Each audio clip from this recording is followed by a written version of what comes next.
What's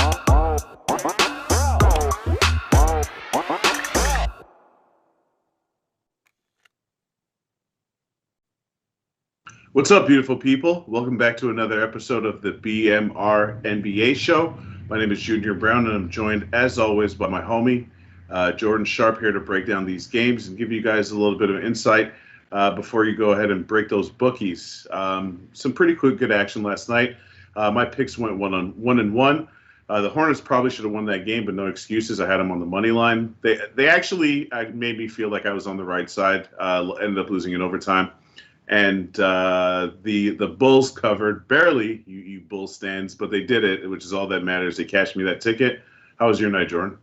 Not good. 0-2 for me. The Wolves just completely collapsed to start that game. Basically, neither team could score the entire first quarter, and then they just the Pelicans just got hot in the second quarter, which is the exact point of the game where I thought the Wolves would kind of start to pull away and cover that first half. So lost that one, and then Porter Jr. was on pace to just absolutely smash his prop, and of course he gets into foul trouble. Two quick ones early in the first quarter, gets pulled, doesn't really get back into a rhythm for the rest of the game.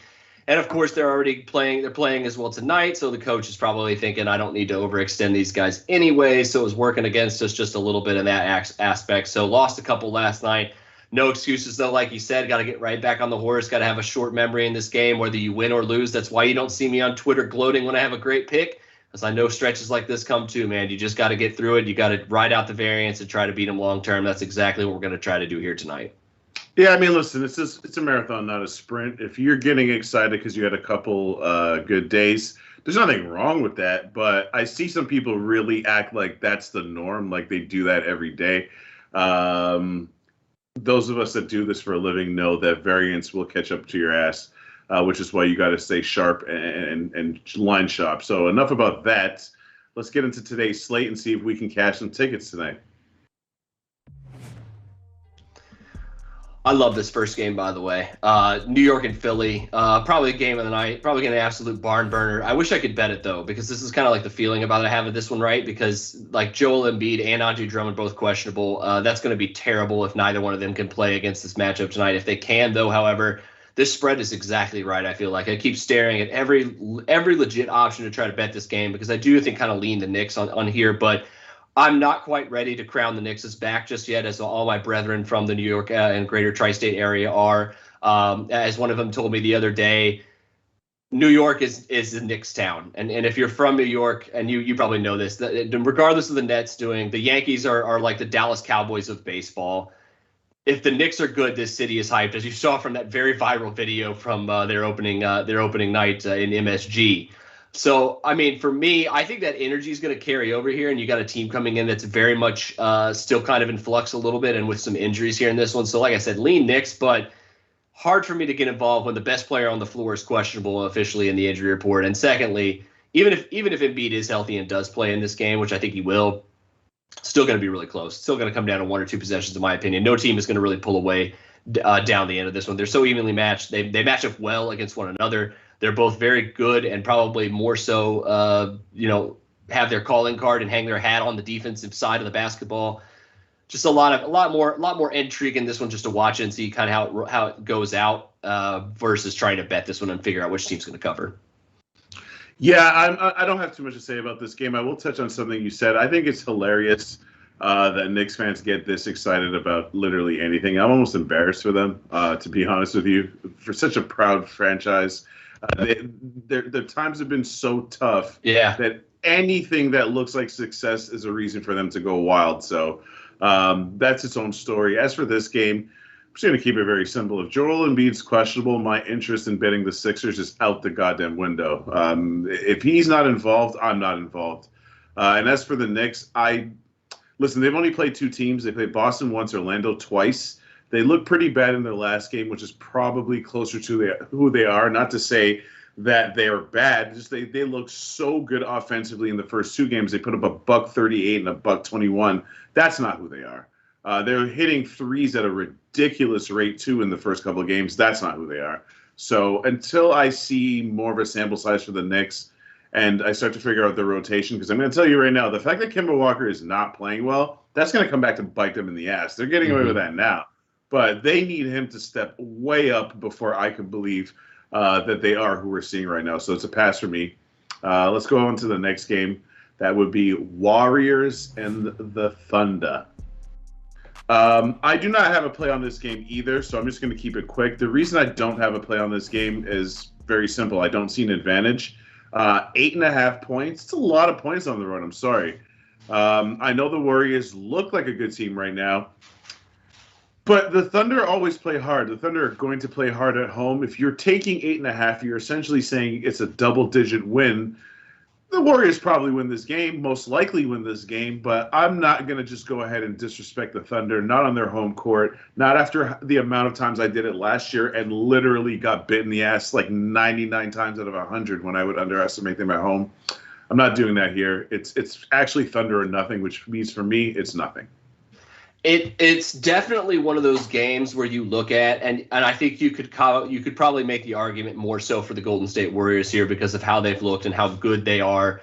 And I mean, we talked about this in the opening night of the show a week ago today, where I told basically everybody who was watching that I think I'm higher on Golden State than most people, and I was almost kind of ready to fire away at them at 12-1 to win the championship, just because. But the one thing keeping me away from that was Klay Thompson, obviously. But in this matchup, the way OKC's looked. You don't have your big man tonight. I mean, like, who is playing center tonight for Oklahoma City? I mean, they're going to have problems rebounding the basketball tonight, to say the least. Even at home, Shai Gilgeous-Alexander has been bad. I don't know what's going on with him, but hopefully a matchup against Steph Curry is something that shakes the cobwebs loose from him and gets him going offensively tonight, because we know he's a great defender. And he's going to have a time tonight trying to stop Steph Curry. And that's kind of where, like you said, man, the spread and the total for this one, complete stay away for me.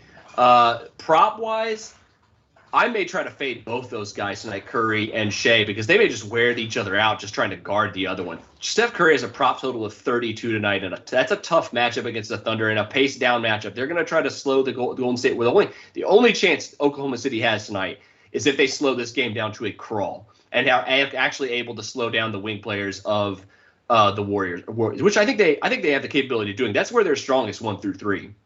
But for me, I just can't get in on the spread here, like you said. And anybody who watches the show knows I will be betting on the Oklahoma City Thunder more than almost anybody in their right mind. I feel like, just because they're going to have spots like this exact spot tonight, that they're going to look like they're being undervalued, and you should take the points with them at home. This is not the spot. Golden State is actually being more undervalued, I think, by the sports books still. They're catching up a little bit. That's why I think this game's just a complete stay away from a spread perspective. I might be able to find a prop play here, but 5 games tonight, I got a spot I'm already on. I got another spot that I'm kind of leaning towards and that I like, that we'll talk about in just a second, which I believe you are already on.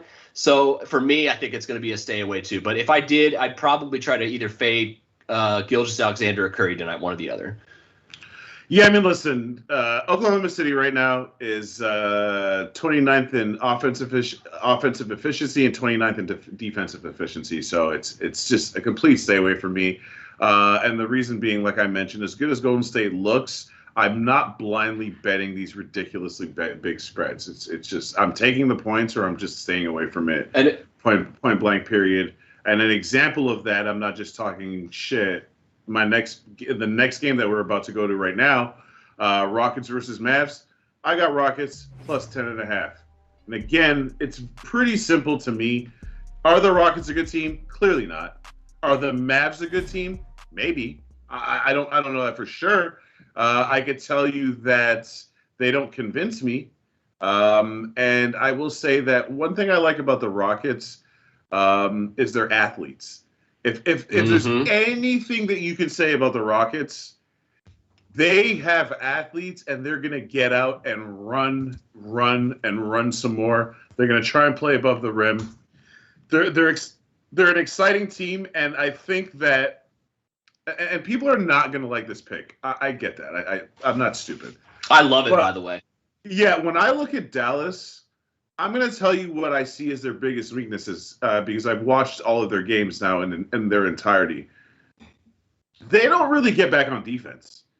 Their transition defense, I'm trying to look up those stats. I don't have them readily available here. Jordan, maybe you can pull those up while I'm talking. Not to give you homework or anything, but their transition defense, I'm now going by the eye test. I got 4 of them. It looks horrible. They trot back on defense. They don't look like they're ready to put forth the effort required to beat the teams they're supposed to beat. And I can see them coming into this game with the attitude of, it's the Rockets. Like, right. What do we see got? them all the time. Divisional rivals, like, right, yeah. All right. You know completely overlooked. Christian Wood, Jalen Green, Kevin Porter Jr. They got some horses, man. They got some guys that are going to get up and down the court, get themselves easy baskets, and I don't feel like the Mavs can do that. I really don't. Now, am I saying that the Mavs are on the same level as the Rockets? No. This is actually my overall point. 10.5 is reserved for the elites. Mm-hmm. If you are not an elite team, I am not laying 10.5 points with you. I don't care who you're playing. The Mavs, I just looked up, are 28th in the league in fast break points right now. They don't get out. So, and that's on offense. I was talking about their transition defense. So my eyes are actually probably not wrong. They don't run up and down the court. They play at a they play at Luka's pace, which is great because he's one of the best players in the league. I just don't think they look right. I think they rely on three-point shooting, which, again, for them has huge variance. And I think that the Rockets can get some, even if Dallas is up big late, the Rockets are not going to stop playing hard. And I think that they're going to cover this spread, if not barely, but they will cover it. That's my pick. Yeah, I'm almost there with you. This is the other pick that I was at, and both my plays from the state of Texas tonight, by the way. And that gives you a little preview of the next game we're going to talk about. But yeah, like the thing that caught my eye about this game is twofold. First, I'll touch on the easy one, which is exactly what you just said. I kind of have this game handicapped at around 7.5 points, maybe 8. The Rockets are not 10.5 points worse than this Dallas Mavericks team through what we have seen so far, at least through 2 games of this season for both teams. Dallas, the biggest thing that you're going to see, I think, downgrade-wise from Rick Carlisle to Jason Kidd is going to be exactly that, the intensity and the defense, or just like being ready to play. You know what I mean? And you just said it, man. Like, they could look at this game and say, we don't need to give 100% effort to win this game tonight. They would need to put forth at least that if they want to cover and win by double digits or 11. They need to win not only by double digits, they need to win by 11 to cover tonight. And I know the Rockets defense is not going to be good this year. That's one of the biggest things I'm worried about here, and it's probably what's kept it so far of a lean here. But I'm probably going to end up riding with you simply because, A, we've talked about it already. I don't think Dallas is that good. I think they're kind of one of those teams that are being overvalued in the Western Conference simply because of Luka Doncic. But look at their number 2 and 3. Kristaps Porzingis is a shell of his former self. Tim Hardaway is very good, but he's having to play the role of second fiddle to Luka, and it's not going to work out that way in a deep Western Conference. And furthermore, which is the thing that's kind of making me lean towards the Rockets even more, they have an advantage tonight down low. Look at the big men for the Houston Rockets. You got Christian Wood, you got the rookie from Turkey who I can't pronounce his name, Sengun, Alperen Sengun, something like that, and you got Daniel Tice. How many times this season are we going to say that the Houston Rockets have an advantage down low? Not only athleticism, as you mentioned, but they have an advantage down low as well. Dallas has been really bad against big men so far through 2 games, and I don't think that's going to stop anytime soon, even against a Houston team that's probably not that deep down there. But like you said, got a ton of athletes, got a ton of guys that got the ability to get by their defender tonight, get to the rim, and either just dish off for an easy dunk, kick it out for hopefully a 3-point shot. 10 points is a ton, man. I keep going right back to it, too. Whatever it is, the Mavericks, like I said, there may be only 5 teams in the league that I would lay points with on the road, or excuse me, at home even, against the Houston Rockets, and Dallas is not one of them. Yeah, I'm going to actually elaborate on something you just mentioned. The Rockets' big men are bouncy. Got a lot of athleticism. Yeah, man. Daniel Tice plays above the rim. Wood, we obviously know, plays above the rim, and those guys can get out and move their feet. So even if you go to a small ball lineup, you don't have anybody that plays small ball 5 that has a clear advantage over any of those guys. Yeah. And even your boy Sengun, and I only know how to pronounce his name because I bet on so much European soccer. I know how to pronounce all these European names. I was going to say, you're much more versed at that than I am. Yeah. Sengun, he's kind of bouncy too in the first game. I think the first basket I think he scored was a putback. He's not too bad, this guy. So I'm just taking the points with basically, I'm not convinced by Dallas. I feel like Houston's being undervalued here. Everybody knows who Dallas is because of Luka. Most casuals can't really name anybody on Houston. It seems like a very, very square bet to lay the points with Dallas here. I'm all over this Rockets plus 10.5.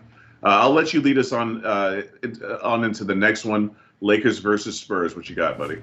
So I got the Spurs tonight. Simple as that. I had them before news started breaking this afternoon. So I'll start with that before we get to the closing part of this. But simply put, I've been concerned about the Los Angeles Lakers for a long time. And I think much like the Houston Rockets, as you just mentioned, most casuals probably cannot name too many players on the San Antonio Spurs outside of perhaps DeJounte Murray, who also has not been that great this season, who is due for a little bit of bounce back.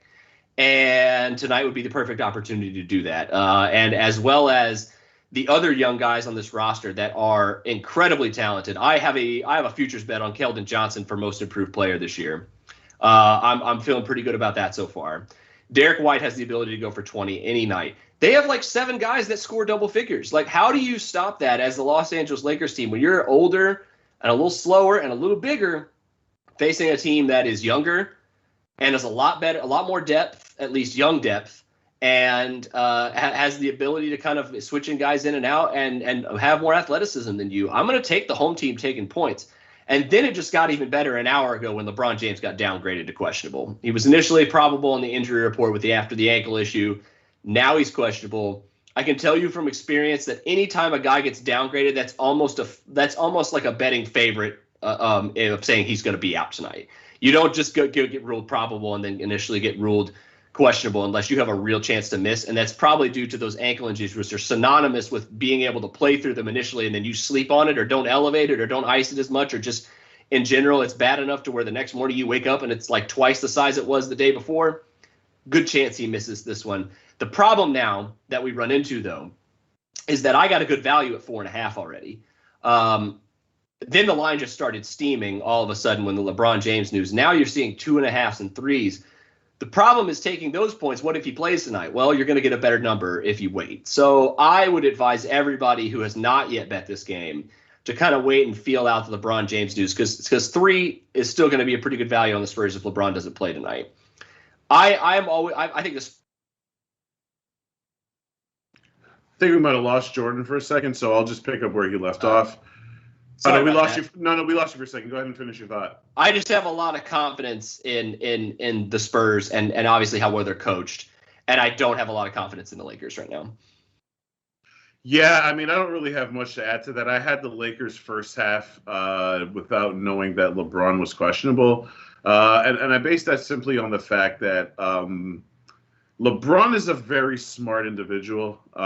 He's smart enough to know that even with the Carmelo Anthony performance in the last game, the reality is that's fool's gold. You needed Carmelo to basically go back in time and play like his former self for you to even have an opportunity to win that game. Because the reality is the Grizzlies at least should have taken that game into overtime if it weren't for John Moran at the free throw line. I'm not blaming John.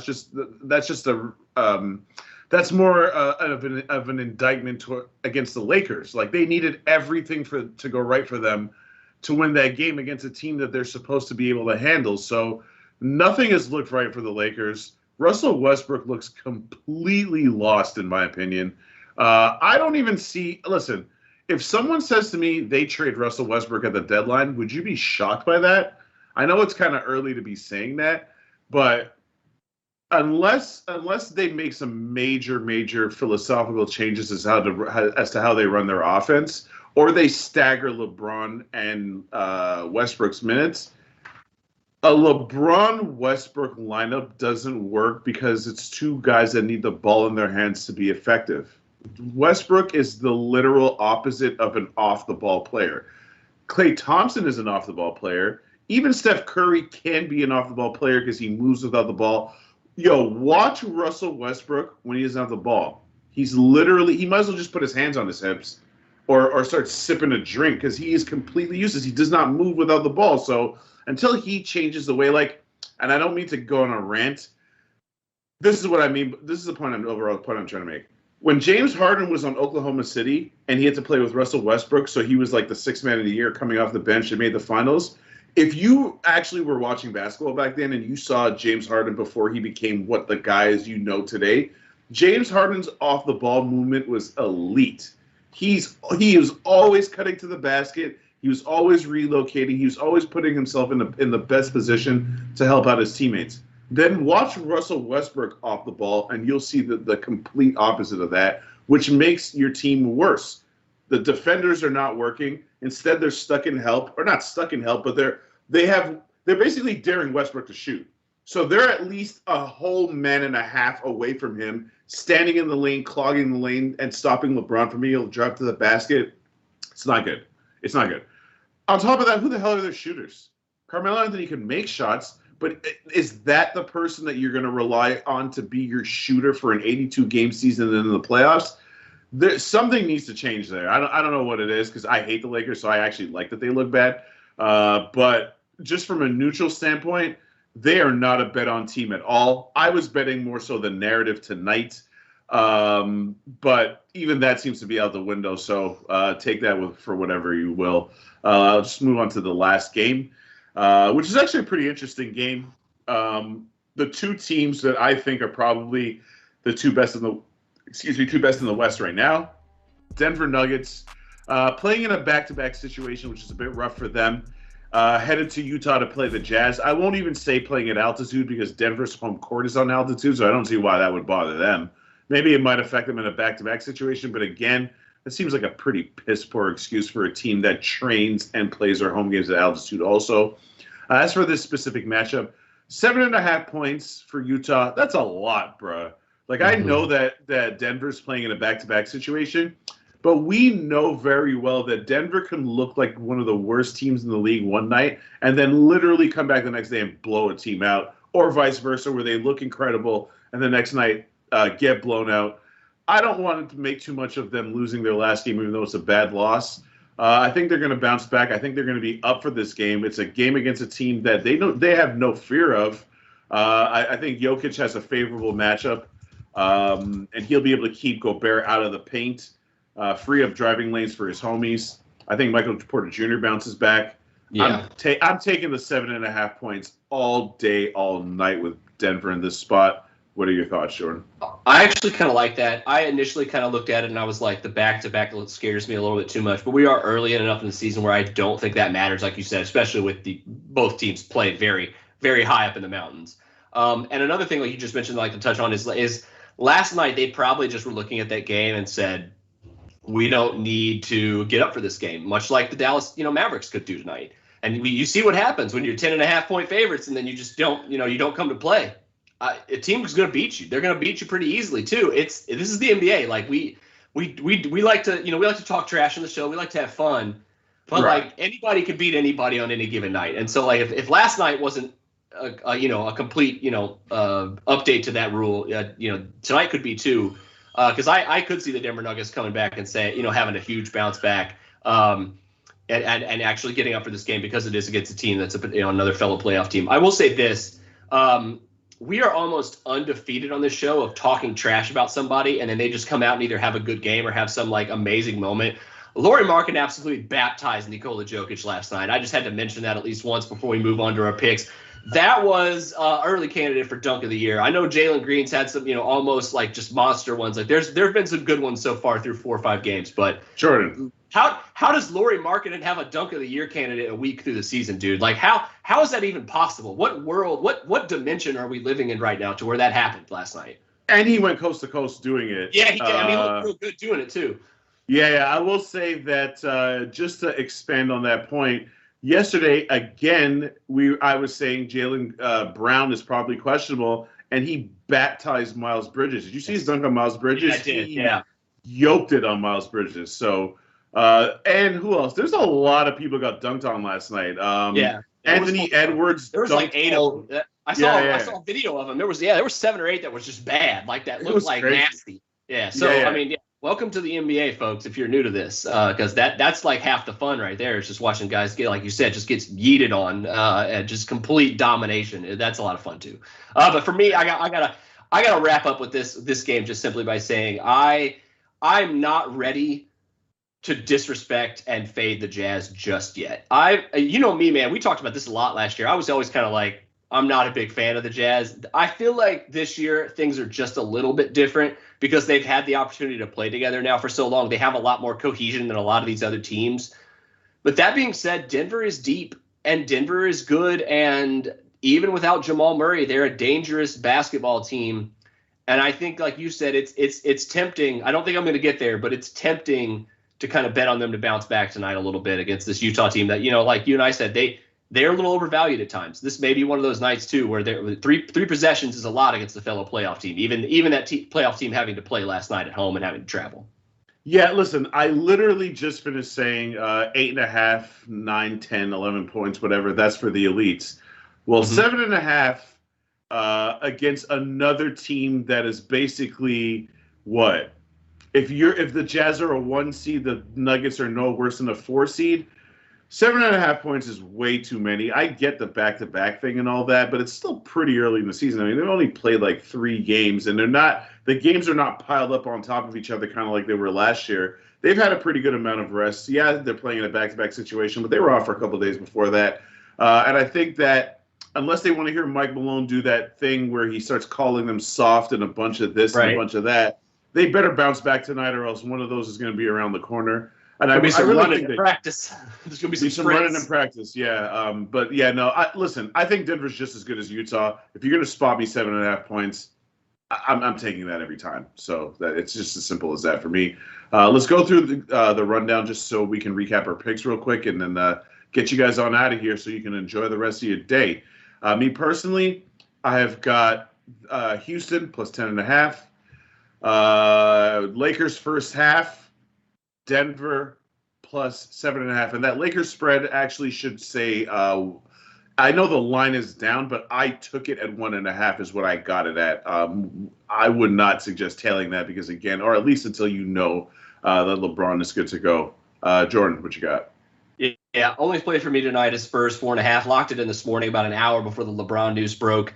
I wish I would have locked it in last night because it was 5.5, but I slept on it and lost a point of value. But now it's down another point. Keep an eye on this 3:30 injury report, 5:30 injury report. That's probably the time we'll start to hear either something official on LeBron or some beat reporter out there is going to have the scoop.